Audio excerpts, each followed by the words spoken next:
Guys हामी चाहिँ बिहार हुँदै पटना जाने, पटनाबाट फेरि हामी हेरिहाल्नु कस्तो दामी रोड छ हेर्नुहोस्।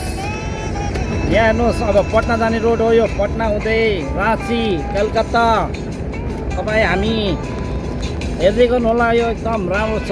सेवा सेवानी नमस्कार तपाईँहरूमाथि हामी वेलकम वेलकम। हेर्नुहोला यता समुद्र छ, यता जङ्गल छ दामी। हेर्नुहोस् यता ट्रेनको पुल हेरिहाल्नु होला।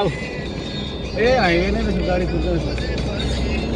हेर्नुहोस् यो पुल हेर्नुहोस् कस्तो दामी छ। अरे हाम्रो गाडी कति स्पिडमा कुद्दैछ हेर्नुहोस्, देखाउँदैछ। के पुल हो यो? हेर्नुहोस् यो ब्रह्मपुत्र पुल हेर्नुहोस् कति लामो पुल छ हेर्नुहोस्।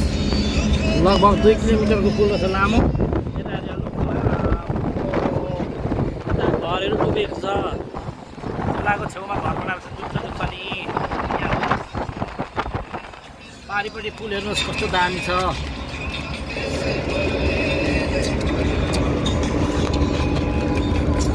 साइडमा चाहिँ यस्तो दामी हाल्दै के भन्छ ग्रिल है यो साइडलाई? ग्रिल पुल मजबुत बनाउनुको लागि पोल हो यो, सपोर्टिङ पोल हो। दामी हालेको छ। राति लाइटिङ यस्तो दामी हुन्छ यो ठाउँमा। ओ पर इँटा भट्टा हेर्नुहोस्, यता हेर्नुहोस् पानी। यो चाहिँ ब्रह्मपुत्र यहाँबाट हेर त, यो त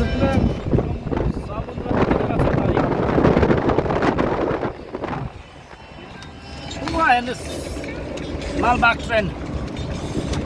यहाँबाट अलिक मजाले देखेन, ठिक छ।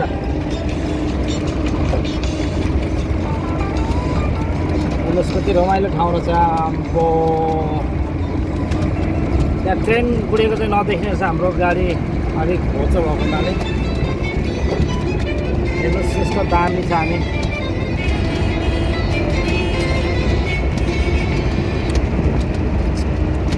घुम्नुको लागि एकदम रमाइलो ठाउँ छ यो। तपाईँहरू आउनु सक्नुहुन्छ। यता हेर्नुहोस् कि बाई बाई ब्रह्मपुत्र।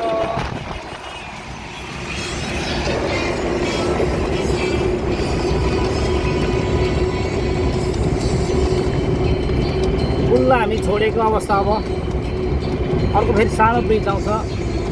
यो ठाउँमा पानी पर्दा धेरै जस्तो डुबान हुने ठाउँ रहेछ। यहाँ घरहरू सानो सानो घरहरू डुबान हुने रहेछ। यो चाहिँ के पुल हो? ट्रेन मुनि एउटा ट्रेन जाने पुल पो भयो है होला।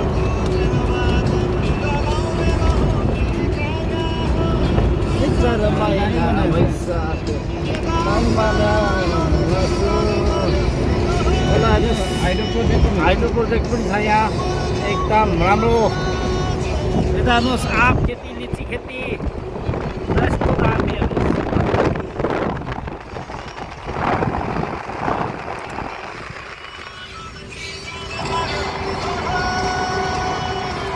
घुम्ने लाइकको ठाउँ छ, एकदम दामी छ। Number 1 road.